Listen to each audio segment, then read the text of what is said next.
In Bicol, we don't say, anak, bilan mo nga ako ng magic sarap, tapos sa'yo na yung sukli. Instead, she say, ano na, Noy? Di ka na malantuwag ning mayo kang tandan. My mama don't say, anak, magugas ka na dun kasi tambak na ang hugasan. Instead, she say, ano na, ako na nagluto, ako na naglaba, tapos gusto nindo ako pa dyan ang humugas. My mama don't say, anak, jowa mo pala yun, ang ganda naman. Instead, she say, ano, maagom ka na? Pag ika nakabadus lintis ka, ayusin mo ang buhay mo. My mama don't say, anak, may jowa ka na pala. Instead, she say, lintis ka? Di ka pa tataw maglaban ng brief, may bata-bata ka na? My mama don't say, anak, peram nga muna ng pera, babayaran ko na lang.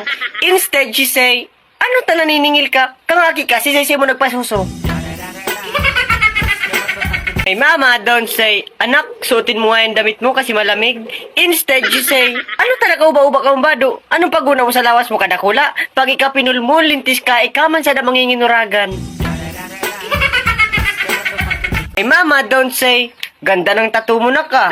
Instead, she say, lintis ka, imbis na malinig ang hawak mo, palaglaga ka yan. My mama don't say, anak, kumain ka na. Instead, she say, ano, day ka makakan, rapaduhon ta ka. My mama don't say, hanapin mo naman yung pinapahanap ko sa'yo. Instead, she say, pag day mo'y nailing, maihiling mo.